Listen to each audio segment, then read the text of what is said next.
हीरापुर नामक गांव में 3 भाई रहते थे, बलिया, रामू और सबसे छोटा रमन।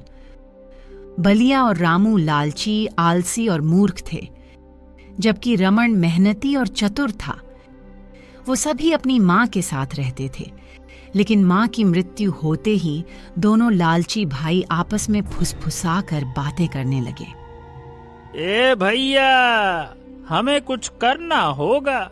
अगर अभी रमन को घर से नहीं निकाला ना, तो आगे चलकर जमीन में उसका भी हिस्सा लग जाएगा, 1/3 हो जाएगा। हाँ छोटे, तू बिल्कुल सही कह रहा है। उसे किसी भी तरह से घर से निकालना होगा, पर जमीन का असली कागज कहाँ रखा है, बस यही तो मुझे भी नहीं पता है, और बिना उसके कुछ होगा नहीं।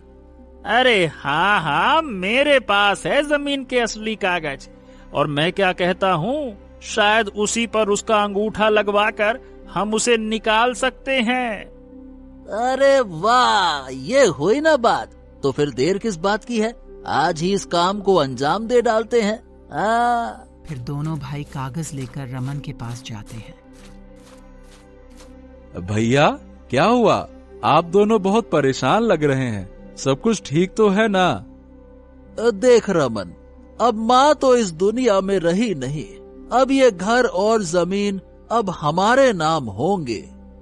अरे भैया, आप ये कैसी बातें कर रहे हैं? हम 3 भाई हैं, तो जमीन का भी 1/3 यानी कि तीनों का बराबर हिस्सा होना चाहिए ना। ऐसा तो कभी नहीं होता कि किसी एक को सब मिल जाए और बाकी 2 को कुछ न मिले। अरे तू चुप हो जा और चला जा यहाँ से। इस घर में अब तेरे लिए कोई जगह नहीं है। 1/3 नहीं, जो होगा 1/2 होगा। हाँ। नहीं नहीं नहीं नहीं भैया, मैं इस घर से नहीं जाऊंगा। ये घर मेरा भी है और इस पर मेरा भी अधिकार है। अरे अगर तू अपनी बात पर अड़ा रहेगा तो मैं जबरन तुझे निकाल दूंगा। और पहले इस कागज पर अंगूठा लगा, ये रहा, लगा जल्दी से। नहीं नहीं नहीं नहीं, मैं कोई कागज पर अंगूठा नहीं लगाऊंगा। अरे लगाना ही पड़ेगा, वरना हम तुझे जान से मार देंगे। लगा अंगूठा, तू लगा, ससुर का नाती, लगा। मजबूरी में रमन अंगूठा लगा देता है। रमन को घर से धक्के मारकर बाहर निकाल दिया जाता है। हे भगवान, ये मेरे भाइयों को क्या हो गया है? वो मेरे साथ ऐसा व्यवहार काहे कर रहे हैं? अब मैं कहाँ जाऊं, क्या करूंगा? रमन भूखा प्यासा गांव-गांव भटकता है।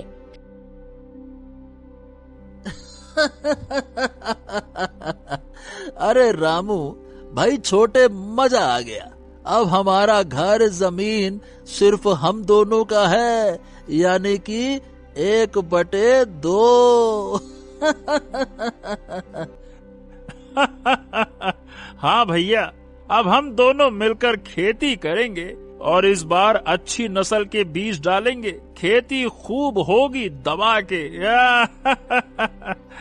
अरे बिल्कुल बिल्कुल, इस बार तो हम दिन रात मेहनत करेंगे और खूब अनाज उगाएंगे।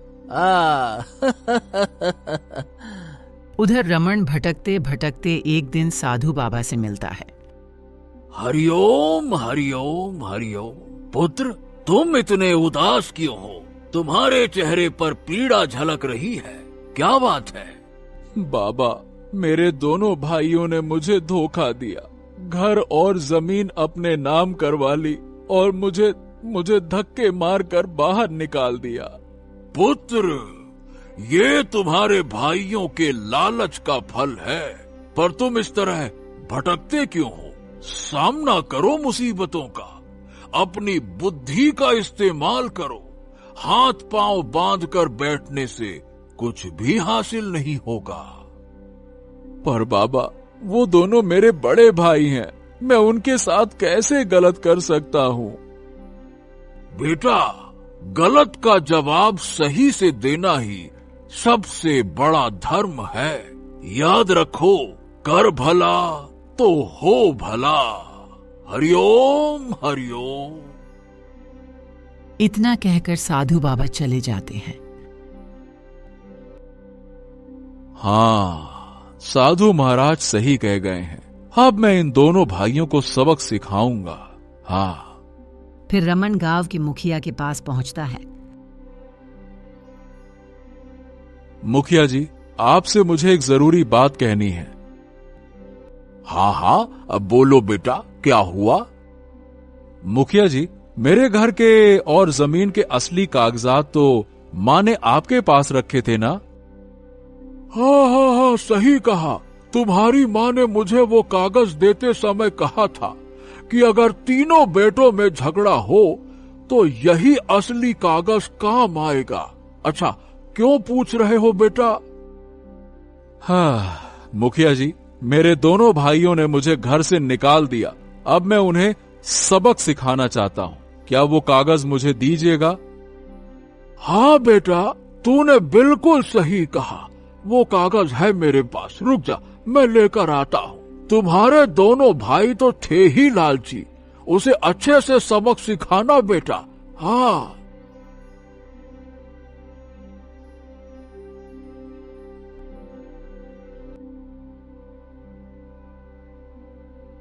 अरे तो फिर से आ गया रमन। अरे मैंने कहा था ना कि तेरे लिए इस घर में कोई जगह नहीं है। भैया, लगता है कि इसे मार खाए बिना चैन नहीं मिलेगा।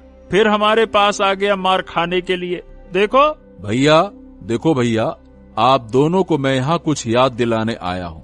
मैं ये याद दिलाने आया हूँ कि तुम्हें ये घर और जमीन छोड़कर जाना होगा। अरे ये कैसी बकवास कर रहा है रे तू? ये हमारा घर है। इस जमीन पर हमने मेहनत से फसल उगाई है और तू भूल गया क्या? हमने तुझसे कागज पर अंगूठा लगाया था। ओ माफ करना, तूने अपने से लगाया था। ये बात सही है। बोल, लगाया था कि नहीं लगाया था? भैया, वही तो मैं कहने आया हूँ। जिस कागज पर तुमने मुझसे अंगूठा लगवाया था वो था नकली। असली कागज तो माँ ने पहले से ही कहीं और छिपा दिया था। माँ ने मुझे कहा था कि तेरे दोनों भाई लालची हैं, जब वो तुझे घर से निकाल दें तब इस असली कागज का इस्तेमाल करना। और आज मैं वही, ये देखिए, असली कागज लेकर आया हूँ। और अब ये घर मेरा है और तुम्हारी मेहनत से उगी हुई फसल भी मेरी है, मेरी, क्योंकि वो जमीन मेरी है। समझे? अरे ये झूठ है ये सब। तू हमें यहाँ से नहीं निकाल सकता। फालतू में नकली कागज बना के ले आया है तू। झूठ बोल रहा है तू, झूठ। इतने में दो गांव वाले वहां आ जाते हैं। अरे भाई, रमन ने बिल्कुल ठीक कहा। दोनों भाई तो बचपन से ही लालची हैं। अब इस घर और जमीन पर सिर्फ उसी का हक है, इसीलिए तुम दोनों इस घर से निकल जाओ, वरना हम बता रहे हैं, हम लोग रमन के साथ हैं। बहुत मारेंगे तुम लोगों को। गांव वालों की बात सुनकर रघु और रामू गुस्से में सबसे बड़बड़ाते हुए वहां से चले जाते हैं।